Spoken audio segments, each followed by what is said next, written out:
So mga par, halos isang linggo na nga po ang nakalipas matapos maging tunay na world champion si Ryan Garcia nang inagaw nito ang WBC title kay Mario Barrios sa bakbakan at nanalo ito sa isang lopsided unanimous decision kung saan mga idol, muntika naman po nasimot ang mahalagang bagay kay Ryan Garcia kagabi dahil ayon po sa naging report ng TMC, muntika na daw looban si Ryan Garcia sa kanyang bahay sa LA pero naalarma daw ang mga tao sa kanyang bahay at sa gate pa lang daw mga idol, natunugan na ang mga kawatan kaya hindi natuloy ang panloloob sa bahay ni Bagito. Sa mga hindi po nakakaalam mga idol, 2 beses na nangyari ito kay Ryan Garcia. Nung una na nakawan talaga ito mga idol sa kanyang bahay, kinuha mahalagang gamit pero sa ngayon mga boss, hindi na nagtagumpay ang mga kawatan. Well, hindi na talaga bago sa atin mga idol ang mga kawatan sa mga bahay ng mga boxer. Nangyari na rin ito mga idol kay Yordenis Ugas sa gabi ng laban nito kontra kay Spence. At syempre sa ating pambansang kamao Manny Pacquiao sa naging laban naman nito kontra kay Broner. Sinakto talaga sa gabi ng laban ni Pacman kay Broner kaya nasimot ang gamit ni Pacman sa kanyang bahay noong 2019. Panalo si Pacman sa bakbakan pero talo ito sa kawatan.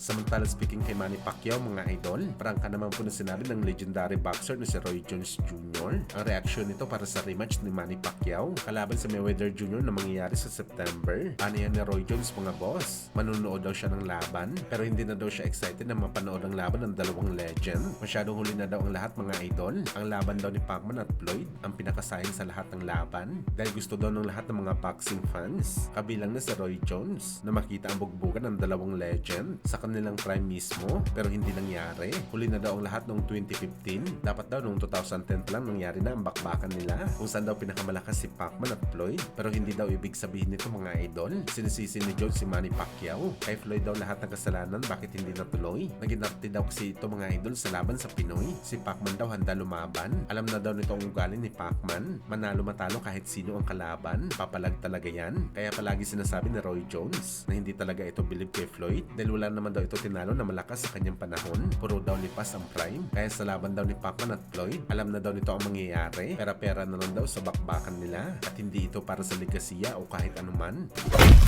Sa kabilang banda naman mga idol, ayon nga po sa rumors na kumakalat sa Philippine boxing dahil daw naunsami ang laban ni Melvin Jerusalem kalaban si Oscar Collazo para sa unification fight. Kung saan mga idol, kukuha na lang daw ng voluntary defense fight si Melvin at napabalita mga idol na nakalaban ni Jerusalem sa Trela in Manila na si Kusi. Ang posible nito makalaban sa rematch. At sa pagkakataon na to mga idol, ang WBC champion daw ang dadayo sa baluarte ng kalaban nito sa Africa para depensahan ang kanyang titulo. Well, kung matutuloy mga idol ang laban na to, sana talaga manalo si Melvin sa isang impresibong paraan. Tagilid talaga kasi tayo mga idol. Kung puntusan sa Africa ang pag-uusapan, lalo na kung world title fight pa, ibang usapan na talaga yun mga idol.